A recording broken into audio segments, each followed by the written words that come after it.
నమస్తే. ఆంధ్రప్రభకి స్వాగతం. నేను ప్రియా ఆకాష్. తమిళనాడు రాజకీయాల్లో బీజేపీకి కొంత ప్రాముఖ్యత ఉంది. ఇప్పుడు చెప్పుకోవాలి అనంటే. అయితే బీజేపీకి ఫేస్ అంటే అన్నమలై అనే చెప్పాలి. అలాంటి అన్నమలై ఇప్పుడు పోటీలో లేరు. ఎందుకు లేరు? ఇదొక స్ట్రాటజీనా? లేకపోతే దీని వెనకాల పెద్ద వ్యూహం ఏమైనా ఉందా? ఇదొక కొత్త ట్విస్ట్ అనే చెప్పాలి తమిళనాడు రాజకీయాలు. దీని గురించి తెలుసుకుందాం. ప్రస్తుతం మనతో పాటు సీనియర్ జర్నలిస్ట్ వెంకటేషన్ గారు ఉన్నారు. వారి మాటల్లో వినే ప్రయత్నం చేద్దాం. హలో సార్, నమస్తే. నమస్తే అండి.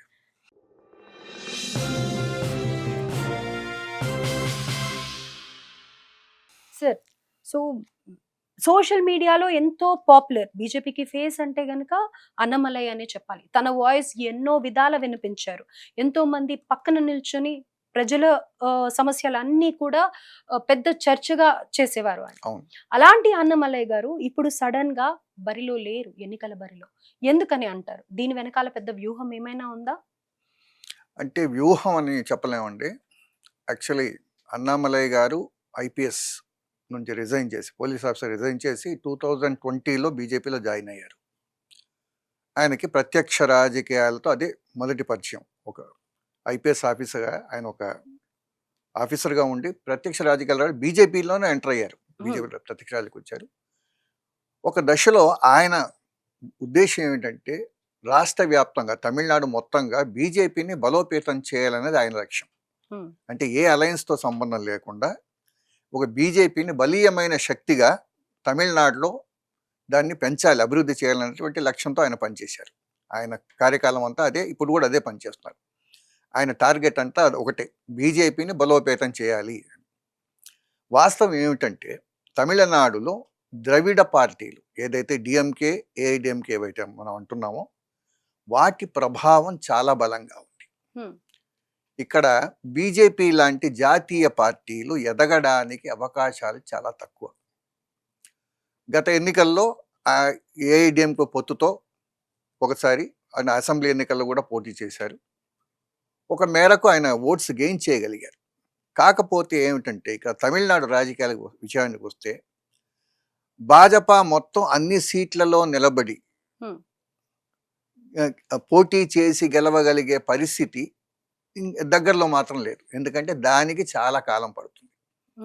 ఎందుకంటే బేసికల్గా ఇక్కడ అది ఆ విషయం ఆయనకు తెలుసు, అన్నామలై గారికి కూడా తెలుసు, భాజపా జాతీయ కార్యవర్గానికి తెలుసు, ఇవన్నీ తెలుసు. ఇప్పుడు రీసెంట్గా మనం ఒక రెండేళ్ల క్రితం జరిగిన దీన్ని బట్టి చూస్తే నయనార్ నాగేంద్రన్ ఎవరైతే ప్రస్తుతం భారతీయ జనతా పార్టీ తమిళనాడు అధ్యక్షుడిగా ఉన్నారో ఆయన అంటే ఆయన ఇప్పుడు అన్నామలై గారి స్థానంలోకి ఆయన వచ్చారు. అంటే ఇక్కడ బయట ఏం చర్చ జరిగిందంటే ఏఐడిఎంకేని మంచి చేసుకోవడానికి అన్నామలైని తప్పించి నాగేంద్ర గారిని ఆ పొజిషన్లో తీసుకొచ్చారని అనుకుంటాను. కొంతమేరకు అది వాస్తవం కావచ్చు. ఇక్కడ ఏమిటంటే అన్నామలై కార్యశైలి ఏదైతే ఉందో అది ఈ పొత్తులతో సరిపడదు. ఎందుకంటే పొత్తులతో కలిసి వెళ్ళడం అనేది ఆయన కార్యశైలి, ఆయన పద్ధతి సరిపడదు. ఇది జాతీయ కార్యవర్గం గమనించి ఉండొచ్చు. అందుకే ఆయన సెకండ్ ఫిడిల్, అంటే ఎన్డీఏలో కూడా ఆయన తన కార్యకర్తగా తను ఎంతవరకు ఏం పని చేయగలుగుతో అంతవరకు మాత్రమే పరిమితం అయ్యారు. ఇది అధిష్టానం పై జాతీయ కార్యవర్గం ఆదేశాల మేరకు ఒక కార్యకర్తగానే పనిచేయడం సిద్ధంగా ఉన్నారు ఆయన. ఈ ఎన్నికల విషయానికి వస్తే ఇప్పుడు ఎన్నికల్లో కంటెస్ట్ చేయాలంటే పొత్తులతో కంటెస్ట్ చేయాలి. బహుశా ఆయనకి పొత్తులతో కంటెస్ట్ చేసినా కూడా, అసెంబ్లీ ఎన్నికల్లో గెలిచినా కూడా ఒక భారతీయ జనతా పార్టీ ప్రతినిధిగా ఒక వాయిస్ ఉండకపోవచ్చు ఆయనకి. ఎందుకంటే ఎన్డీఏలో భాగస్వామ్యంలో తనదంటూ ఒక వాయిస్ ఉండదు. ఇంకోటి ఏమిటంటే ఆయన అగ్రెసివ్గా ముందుకెళ్తారు. ఈ అవినీతి విషయంలో కానీ ఏ విషయంలో కానీ చాలా అగ్రెసివ్గా ఆయన ఇచ్చేస్తారు. కాబట్టి ఆయన ధోరణికి, ఆయన కార్యపద్ధతికి ఇప్పుడున్న సిస్టమ్ ఏదైతే ఉందో, ఇప్పుడు ఎలక్టోరల్ సిస్టమ్ వీళ్ళైతే పొత్తులతో ముందుకు తీసుకెళ్దాం అనుకుంటే అది సరిపడదు. కాబట్టి ఆయన విరమించుకుని ఉండొచ్చు, ఒక చాయిస్ అది. రెండవది ఏమిటంటే జాతీయ రాజకీయాల్లో అన్నామలై గారికి అవకాశం ఇచ్చే పరిస్థితి ఉందని కూడా కొంత చర్చ జరుగుతుంది.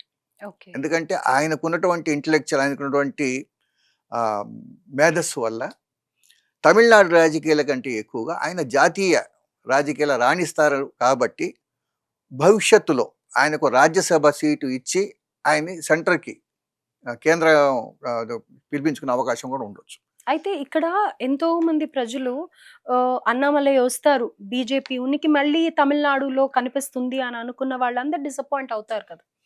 మీరు అన్నది వాస్తవమే. ఎందుకంటే అన్నామలై గారు తమిళనాడు రాజకీయాలకు వచ్చిన తర్వాత అంతవరకు నిద్రాణంగా ఉన్న ఈ ప్రాంతీయ వ్యతిరేక శక్తులు ఏవైతే ఉన్నాయో, ప్రజలు ఎవరైతే ఉన్నారో వాళ్ళకు ఒక ఊతం వచ్చినట్టు అయింది. ఆయన చాలా అగ్రెసివ్గా దూసుకెళ్ళారు రాజకీయాల్లోకి. చాలా ప్రాంతాలు పర్యటించారు. ఆయన చెప్పినవన్నీ కూడా ప్రజల్ని చాలా ఆకట్టుకున్నాయి. చాలా వరకు ప్రజల్లో ఒక పరివర్తన కనిపించింది. కానీ వాస్తవ విషయానికి వచ్చేసరికి ఏమిటంటే ఇప్పుడున్న పరిస్థితుల్లో, ఎందుకంటే 2 దిగ్గజాలు ఉన్నాయి ఇక్కడ, డిఎంకే ఒకటి, ఏఐడిఎంకే ఒకటి. ప్రాంతీయ రాజకీయాల కొన్ని దశాబ్దాలుగా వాళ్ళు వేళ్ళూనుకుపోయి ఉన్నారు. అంత తొందరగా వాటి ప్రాబల్యాన్ని తగ్గించి భాజపా ఒక ప్రత్యేక పార్టీగా నిలదొక్కుకోవడం అనేది సమీప భవిష్యత్తులో సాధ్యం కాదు.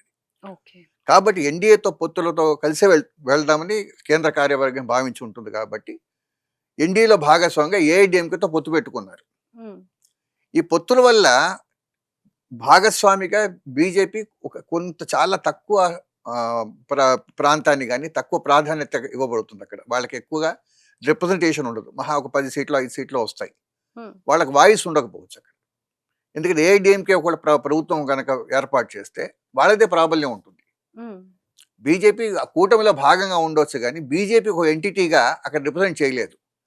అటువంటి పరిస్థితి ఇప్పుడు ఇబ్బంది కాదు. ఎందుకంటే అది ప్రజల్లో కొంత డిస్సాటిస్ఫాక్షన్ ఉండొచ్చు, ఎందుకంటే బీజేపీ రాలేకపోతుందని.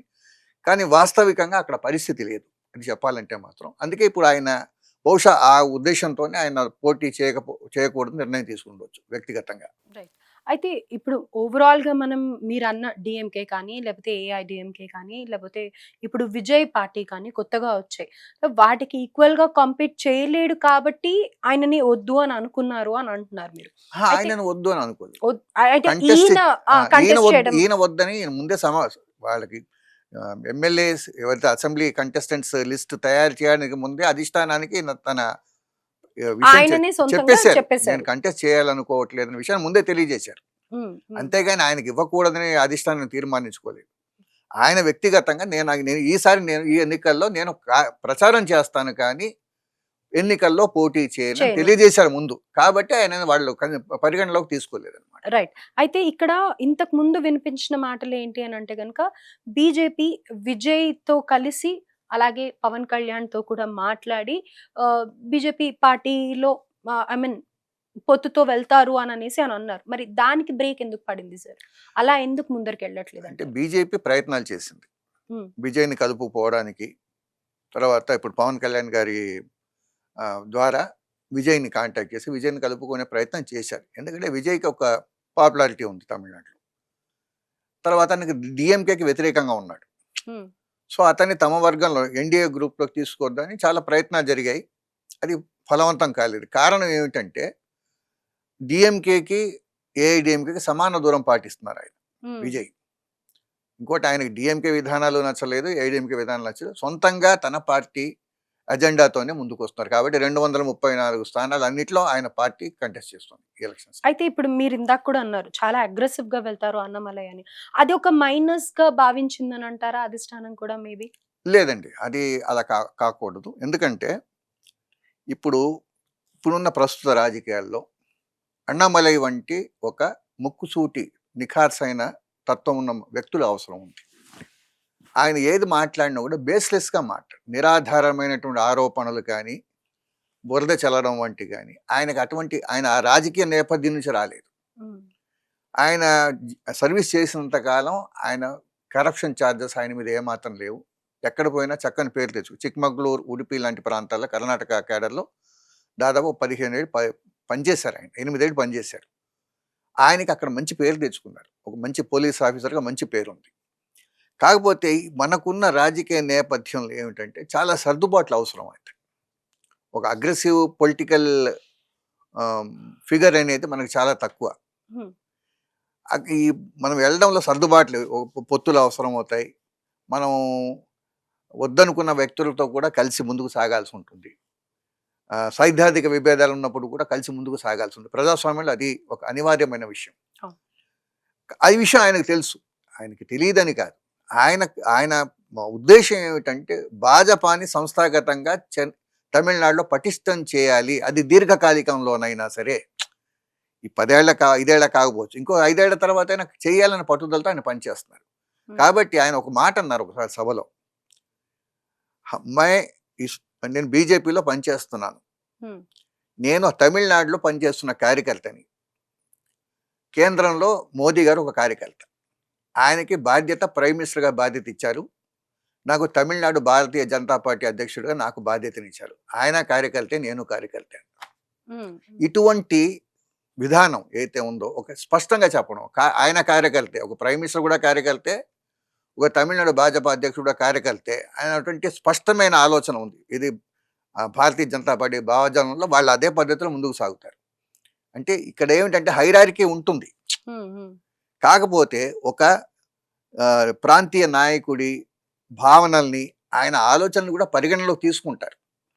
అంతేగాని మిగతా పార్టీలో చేసిన సైడ్ లైన్ చేయడం కానీ, అణచివేయడం కానీ అట్లాంటి పద్ధతులు భాజపాలో నేను ఇంతవరకు గమనించలేదు. ఉండొచ్చేమో. పర్టికులర్గా అన్నామలై వంటి ఒక అద్భుతమైన నాయకుడు, అంటే ప్రజాస్వామ్యానికి అవసరం నాయకుడిని మాత్రం భాజపా ఎప్పుడు సైడ్ లైన్ చేయలేదు, చేయదు కూడా. ఓకే. సో ఇప్పుడు ఈయన డెసిషన్ ని ప్రజలు ఎంతవరకు స్వాగతిస్తారు అనంటారు? ప్రజలకు కొంచెం బాధ కలగవచ్చు. ఇప్పుడు కోయంబత్తూరు ప్రాంతం నుంచి ఆయన లోక్సభ పోటీ చేశారు. అరవకురిచి ఆ అసెంబ్లీకి ఎక్కడి నుంచి కంటెస్ట్ చేశారు. అక్కడ దాదాపు 38.71% లాస్ట్ టైం 21లో కంటెస్ట్ చేసినప్పుడు ఆయనకి గణనీయమైన ఓట్లు. 38% అంటే సామాన్య విషయం కాదు. బాగానే దక్కించుకున్నారు అప్పుడు కూటమిలో. లోక్సభలో 32.79 గెయిన్ చేశారు ఆయన. అంటే ప్రజాదరణ ఉంది. కానీ ప్రత్యక్ష రాజకీయాలు కేవలం ప్రజాదరణ అనేది కొలమానం ఏమిటంటే ఆయన ప్రజాప్రతినిధిగా ఎన్నికయ్యాలా లేదా అన్న దాన్ని బట్టే ఉంటుంది. ప్రజల్లో ఎంతవరకు ఆదరణ ఉందనే విషయం పక్కన పెడితే ఒక ప్రజాప్రతినిధిగా ఎన్నికవడం అంటే కొలమానం. ఇప్పుడున్న పరిస్థితుల్లో ఆయన ప్రజాప్రతినిధిగా ఎన్నికయ్యే పరిస్థితి అక్కడ లేదు. ఒకటి. రెండోది పొత్తులు ఉన్నాయి. ఎన్డీఏ కూటమిలో భాజపా భాగస్వామిగానే ఆయన పోటీ చేయాలి. భాజపా పూర్తిగా ఇప్పుడు విజయ పార్టీ ఉంది, 234 స్థానాలు ఎవరితో పొత్తు లేకుండా చేస్తున్నారు వాళ్ళు. అలాగా భాజపా మొత్తం 234 స్థానాలకి పొత్తులు లేకుండా చేయగలిగిన పరిస్థితి ఉంటే అప్పుడు అన్నామలై గారి వంటి వ్యక్తులకు అవకాశం ఎక్కువ ఉంటుంది. కానీ అటువంటి నేపథ్య పరిస్థితి ప్రస్తుతం అయితే తమిళనాడులో కనిపించట్లేదు. సో ఇప్పుడు అన్నమలై కంటెస్ట్ చేయట్లేదు, తప్పుకున్నారు. సో బీజేపీకి ఇది ప్లస్ అవుతుందంటారా లేకపోతే మైనస్ అవుతుందని అంటారా? ఇక్కడ ప్లస్ మైనస్ అనే విషయం పక్కన పెడితే ఇప్పుడు ఆయన కంటెస్ట్ చేయలే, ఆయన వ్యక్తిగత నిర్ణయం అది. ఆయన నిన్నటి సమాచారం వరకు ఆయన తమిళనాడు ఎలక్షన్స్ ప్రచార కార్యక్రమాల్లో ఎన్డీఏ తరఫున పాల్గొంటున్నారు. ఓకే. సో అది ప్లస్ పాయింటే. ఎందుకంటే ఎన్నికల ప్రచారంలో పాల్గొంటున్నారు. దాదాపు 27 సీట్లలో భాజపా పోటీ చేస్తుంది. ఆ 27 కాకుండా ఏఐడిఎంకే తరఫున కూడా కొన్ని నియోజకవర్గాలను ప్రచారం చేస్తారు. ఒకటి. రెండోది ఇది. తర్వాత పుదుచ్చేరిలో జరిగే ఎన్నికల్లో కూడా ఆయన ఎన్నికల ఇన్ఛార్జిగా ఉన్నారు. భాజపా తరఫున 2 ప్రాంతాల్లో ప్రచారం జరుగుతుంది. ఈ ప్రచారం చేస్తారు కాబట్టి దీనివల్ల ప్లస్సే అవుతుంది, మైనస్ అంటూ జరగదు. ఎందుకంటే ఒక పవర్ఫుల్ లీడర్, ఒక శక్తివంతమైన నాయకుడిగా అన్నామలై గారు ఆయన ఓటర్లను ఎంతవరకు ప్రభావితం చేస్తారన్నది రేపు 27 సీట్లు ఎంతమంది గెలుస్తారనే దాన్ని బట్టి, అవుట్పుట్ని బట్టి కూడా నిర్ణయం అవుతుంది. ఎందుకంటే ఈయన చెప్పే విషయాలు కానీ ప్రజల్ని ఆకట్టుకునే పరిస్థితి కానీ అది రేపు ఓటర్ల మీద ప్రభావం చూపించి గెలుపు అవకాశాలని కూడా పెంచే పరిస్థితి ఉంటుంది అక్కడ తమిళనాడు.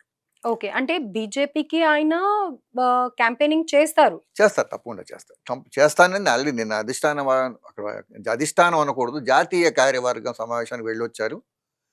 కేంద్రంలో చాలా మందిని కలిశారు.